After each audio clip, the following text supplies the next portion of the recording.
Hey, Puppy Trades! I want to do a video analysis update of 5 stocks I'm watching. Obviously, I'm always watching these, but really, they're on my mind. And when they're on my mind, and I feel like I can make a quick little video about them, I figure, why not? The first one was Tesla. Tesla broke below a short-term low. So, what I've been saying recently is I don't have a problem with doing daily counts, but daily counts get, they're invalidated a little quicker or a lot quicker than weekly and monthly counts. Sometimes they become necessary to do anyway. But for me, as a long-term investor, I'm focused on the bigger picture, the weekly counts, the monthly counts. But we did see Tesla break below a low. So I'm going to talk about this and a few other growth stocks. 152.37 is that low. We'll talk about 152.37. I'll check it one more time. There's a movie called The Equalizer where Denzel Washington has OCD. I've heard people, say who have succeeded in markets that one of the things that, they've noticed in successful traders was that they were neurotic about risk management. I don't want to, fetishize any, serious mental illness or something, but, being, a little neurotic, a little exact, I think, in technical analysis and certainly risk management is just, necessary, right? We don't call pilots, neurotic, right? You don't call your pilot, he's not, neurotic when he's up in that plane checking all those buttons before you take off. So if we look at Tesla right now, we did break below what may have been. So let's just go over what could have happened. Well, before today, what could have been the count was that from this low, this was a wave 1 and a wave 2. This was a wave 3 that he hit the equal legs target. And we finished a wave 4 correction that corrected that entire cycle. Now, that would have been a pretty shallow wave 4 and a pretty short wave 4.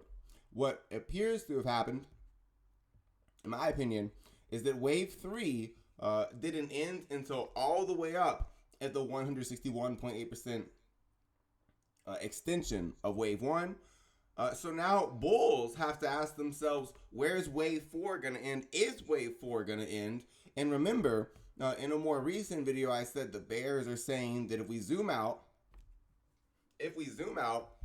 just to kind of summarize what the bears are saying, they're saying this is an impulse, right? This crash is an impulse. This is a counter trend rally.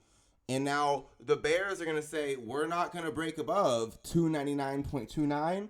And they're calling for this impulse to continue lower. And that's not something to take lightly. The MMs aren't taking it lightly. We'll get into that in this video because I can prove that, and I will in this video. But let's get into what the bulls are kind of, looking for right now. So what's kind of the evidence for the bulls? Well, there's correlation evidence. And correlation evidence, they say curiosity killed the cat. Correlation evidence actually killed the cat. Okay, I was there. It wasn't curiosity. All right, curiosity may have killed 1 or 2 cats. Correlation analysis has bodies.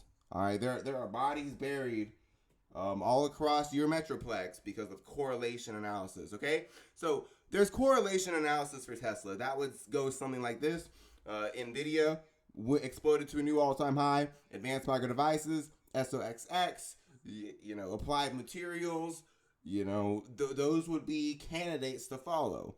XLK has broken to a new all-time high. Microsoft has broken to a new all-time high. Apple has broken to a new all-time high.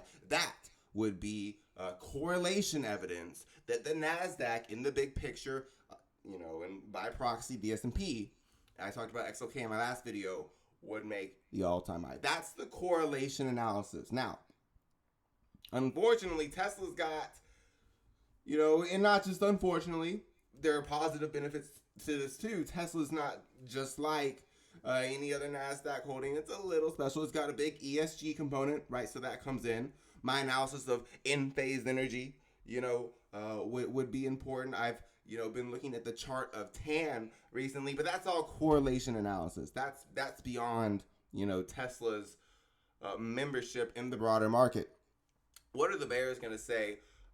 The bears, we went over what they're going to say. They're going to say this high hasn't ended. This high has ended a counter trend correction. So they're saying this was the impulse. This is the correction. We're not going to break above 299 and we're going to crash. Okay, so what's the important thing to take away from there? The important thing to take away from there is that if at some point in the future Tesla does break above 299.29, we need to ask the bears, hey, are you going to admit you were wrong? And that's not to call them bag holders. That's because in Elliott wave theory, Tesla would confirm 1, 2, 3, 4, 5 waves up.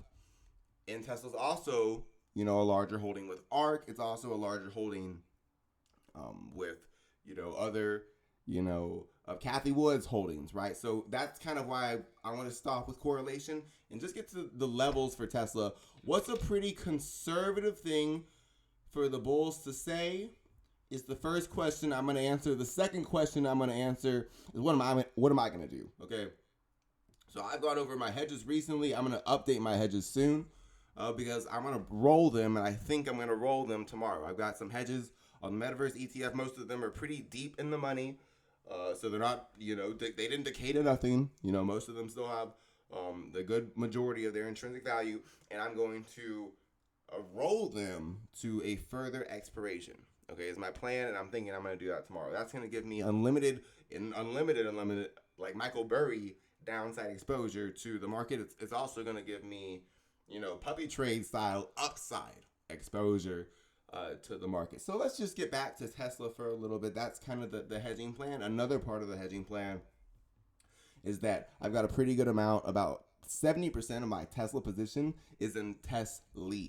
Okay, so that would be another aspect of it, is that Tesla is still paying large dividends, and that is selling covered calls, synthetic covered calls on Tesla. Some people, I will say, have speculated that if Tesla stays down, then we might see a smaller dividend. It'll be harder to get bigger premiums from Tesla. That remains to be seen. I suspect YieldMax is going to be able to rebalance that fund. But let's just get right into the price analysis for the bulls. I think I covered the bears pretty well. A pretty conservative expectation. Remember, I'm just going to hold Tesla. I'm just going to hold Tesla. And if the market crashes, then I've got unlimited downside exposure through METV, and there are other things I can do as well. I also have a pretty substantial covered call allocation that I could keep reinvesting premiums and dividends into lower share prices should they occur. All right, back to Tesla. Okay, so one time I went to a casino, and I went with a bunch of gamblers. And this was one of my first times at a casino. And the blackjack dealer could tell it was one of my first times. She could also tell I was the type of person who didn't like to lose a lot of money. And she could also tell that my friends all wanted to stay for a long time and lose a lot of money. So she looked at me and she said that she would tell me, what the book was, right? What the buy the book kind of blackjack, dealer.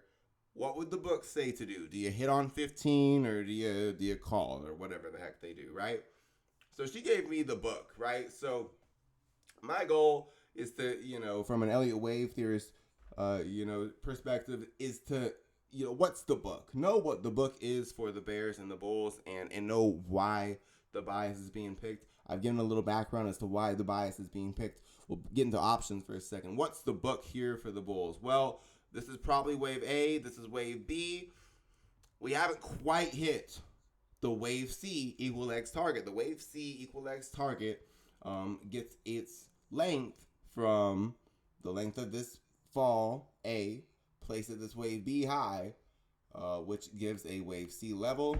That level is 227, and that hasn't been hit. So I haven't sold Tesla. I'm not gonna sell Tesla because I'm in it for the big picture and I have unlimited downside exposure, and that's basically the biggest reason, right? And I have a lot of covered call allocation to Tesla and Tesla that I could keep reinvesting at lower prices should they occur. I'm also not all in Tesla, but if we kind of zoom out, there's another way to get where a wave 4 can end.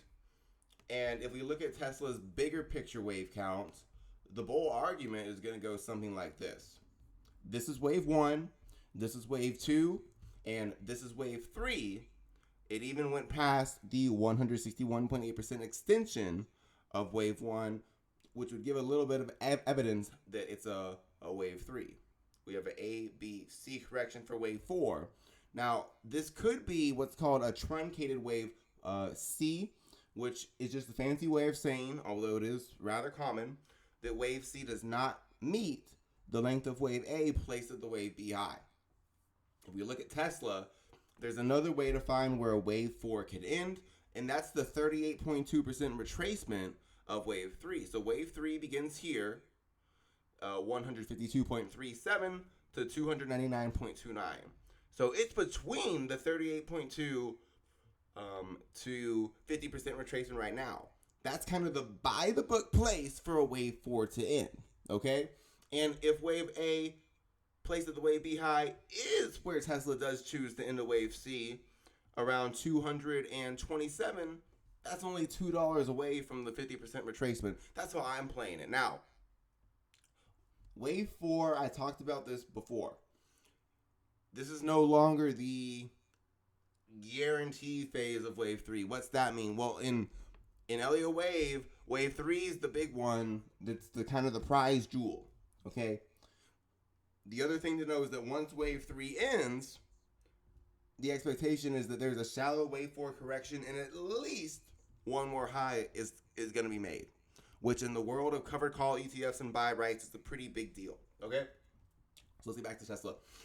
Wave 1, wave 2, wave 3. The reason it's called the guarantee phase to me is because it's extremely common, very rare, if the count's right, that wave 3 will not at least hit the length of wave 1 placed at the wave 2 low.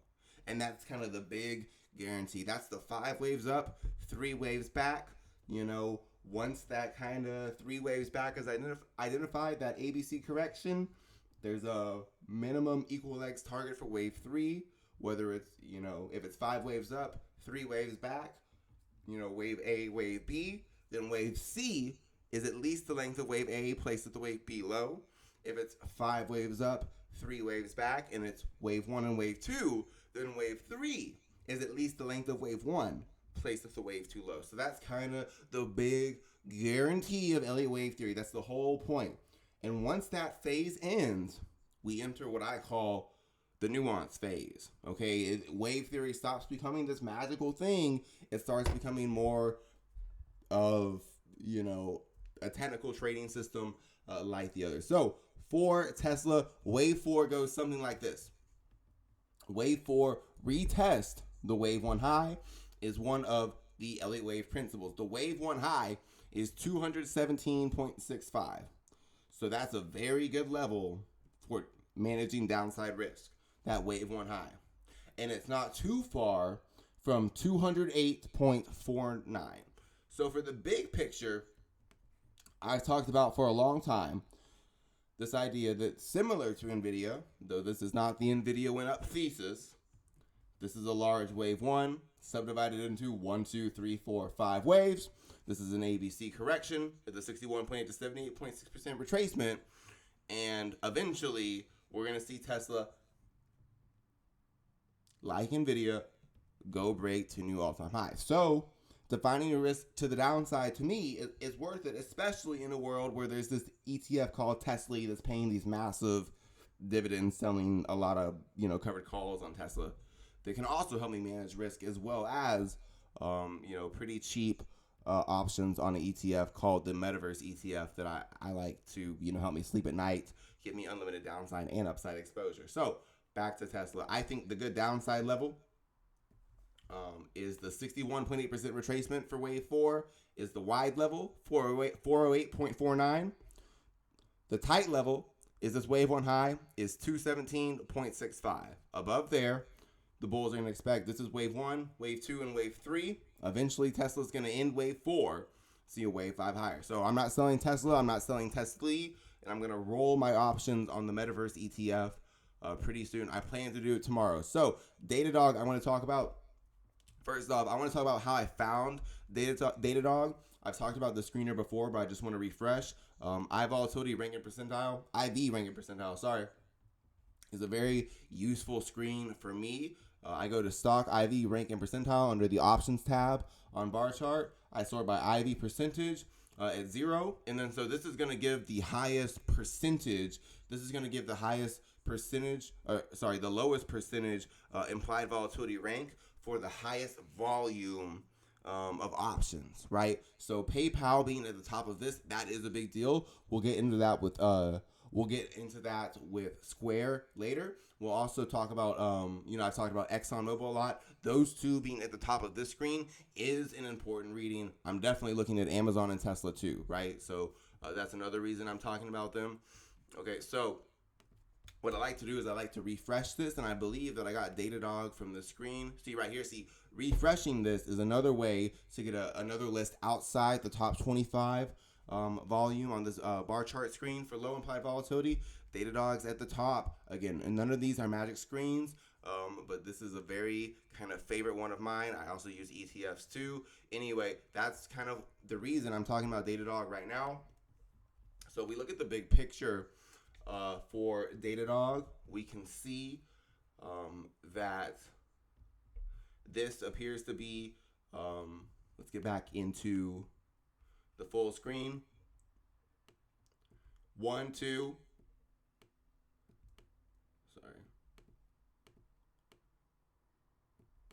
1, 2, 3, 4, 5 waves up from the IPO.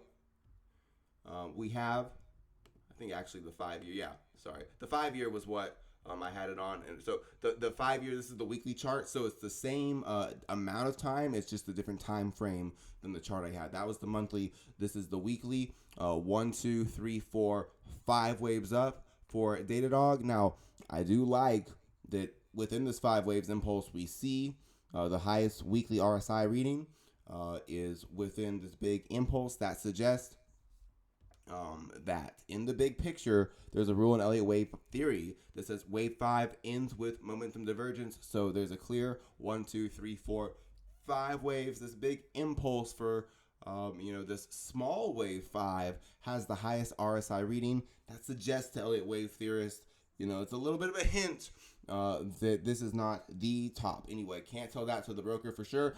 This is a wave 1 or it's a wave A. It doesn't really matter because remember, like I said, with kind of that guarantee phase, that quote unquote guarantee phase, the big goal with Elliott wave theory is to identify 1, 2, 3, 4, 5 waves up and 3 waves back.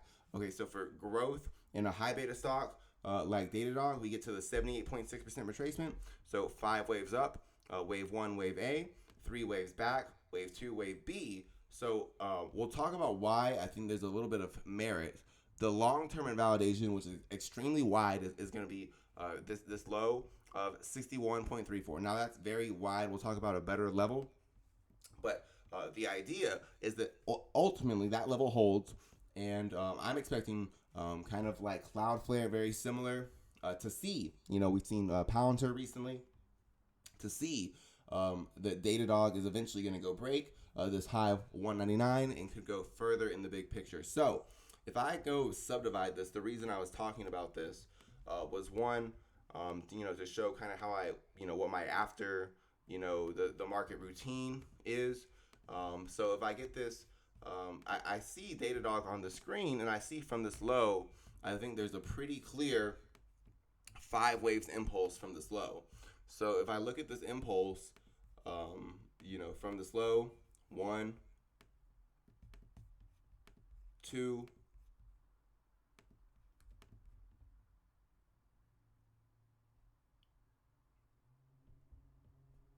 3, 4,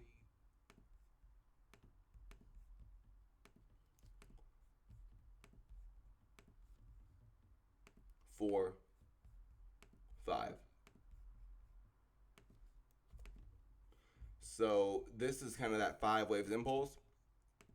I'm going to measure these retracements, and I think that this pullback right now we see is between the 50 to 61.8% retracement. So we'll get the levels exact, but this is kind of like, you know, there's a million stocks in the market, right? 61.34 is that low. You know, I'm not even sure how much of an exaggeration that is. 61.34 is that low. So how do I, you know, decide what stocks to look at? You know, these are the screeners I like to use. Really, those two in these videos. Obviously, the bar chart, straddle, and strangle screener, very important. That's why also Tesla and Apple made this. We'll also talk about another reason I found Tesla too. If we just stick to Datadog right now, 118.02 is that high.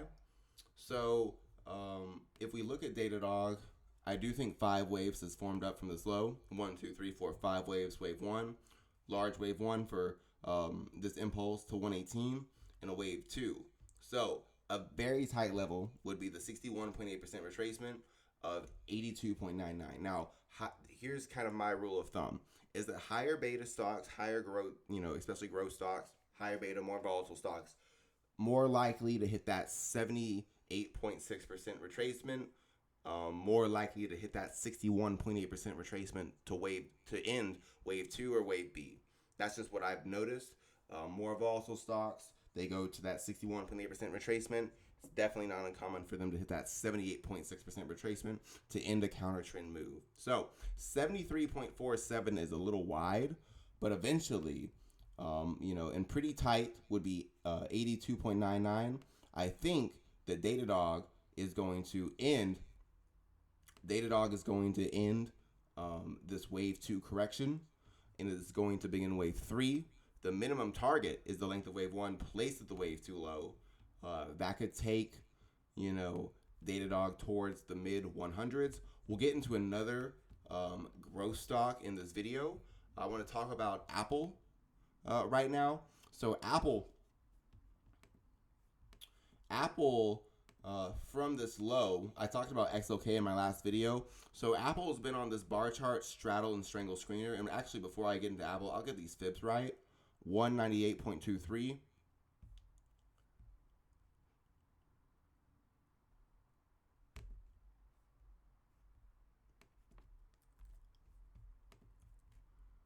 And 143.90.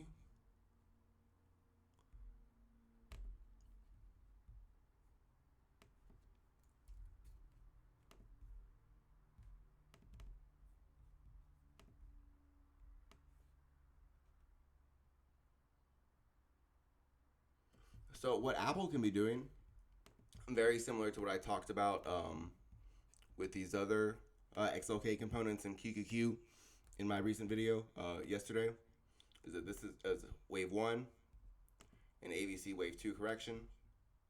And then we see, and even if I measure this real quick, that Apple goes past the 161.8% extension, kind of suggesting this big move is a wave 3 per the rules of Elliott wave. Wave 1, A, B, C wave 2 from this low. So the bulls are looking for a wave 3 to end. Now, I'm very interested in Apple because APLY from YieldMax is doing pretty well. And the thing with Apple is it's going to be a much more stable stock than a stock like Tesla, just based on implied volatility. So past performance does not equal future results. But based on implied volatility, based on beta, Apple is going to be a lot less volatile than NVIDIA, ARK, and Tesla, which is where Tesla, NVIDIA, and OARK from YieldMax are getting their dividends from. So with Apple kind of having this dip, you know, I'm a big fan of the half right strategy. You know, where kind of half the position is selling covered calls, half the position, you know, is not. So that's something I'm considering entering if Apple stays down. But if we look at Apple from a wave perspective, probably important for the whole market. I think this is, you know, pretty fairly a wave 1 and a wave 2. A wave 3 and a wave 4, we're right at the 38.6% retracement. So the way it works for Apple, I think this 50% retracement of 171.06 is a nice stop. I don't even think it's a tight stop. I just think it's a nice stop for me analyzing the market, QQQ and SPY. A wider stop that's more important to me is that 61.8% retracement, 164.65. It's pretty far, a little far from this high of 157.38, but 164.65 I think is going to hold, and I'm looking for Apple to begin a wave 5 that could take it up into the low 200s. We could see 1, 2, 3, 4, 5 waves form from this low for Apple. So if we get into Square I think has a few things going on in the big picture. I think this is a large wave 1 and a wave 2. This is another wave 1 and another wave 2. We're below the 78.6% retracement. I talked about PayPal being on that screener recently. One of my favorite screeners I've talked about is iVolatility screener, top 200 volume and open interest, 0% implied volatility ranking percentile. But I want to talk about Square real quick. So from this low, if we look at the big picture, there's this opportunity for a nest. That this is a large wave 1 and a wave 2. This is another wave 1 and another wave 2. Now the weekly count's going to look a little messy because I want to focus on the daily. But in the big picture, above 51.49, Square is at 60.31 right now. So above this low, the idea that the bulls are going to argue is that this is wave 1 and wave 2. This is another wave 1 and another wave 2. So above this low of 51.45, which is the invalidation, from this low, Square can begin wave 3 of wave 3. In the big picture, should that occur, this could be a 1-2, 1-2, wave 3 of wave 3 on a larger degree, a longer term degree as well. Okay, but just sticking to Square for a little bit, from the daily chart, useful evidence, wave 1, and I think from that high, we end an ABC correction, and then from this, so this is an ABC correction, and then from this wave 2 low, we begin another impulse, wave 1 and wave 2, from this low.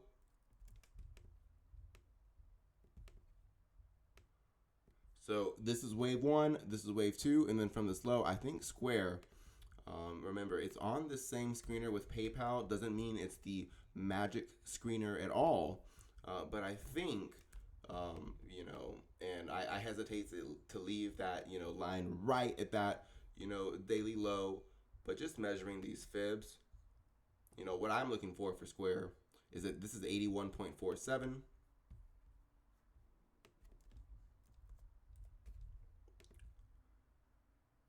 This is 55.05.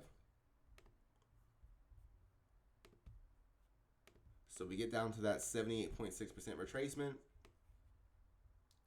And bulls are going to look for Square to hold a tighter level,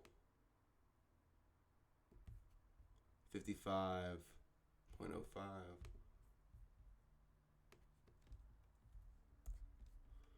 A tighter level is 55.05. The wider level is that 51.34 invalidation for the longer term idea. But the bulls are going to say 81.47.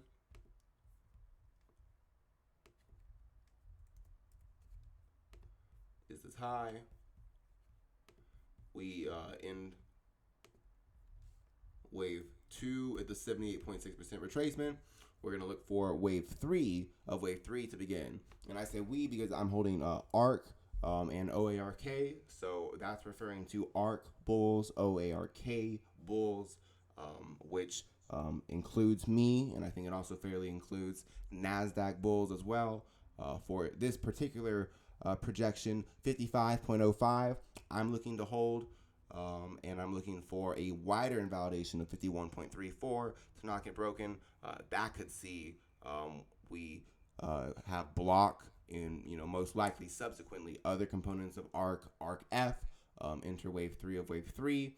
That would take block up into the 80s, and it would open up a longer term idea as well. So that's block. Natural gas, the only commodity in this video. it's called the Widowmaker for a reason, and I will say I think UNG is definitely a Widowmaker. So not all ETFs are created equal. UNG is probably one of the worst ETFs I've ever seen. I've never seen a fund or ETF um, so horribly track the underlying at all. And besides, it's like VXX, it's like UVXY. And I don't mean to slander, that's just my opinion.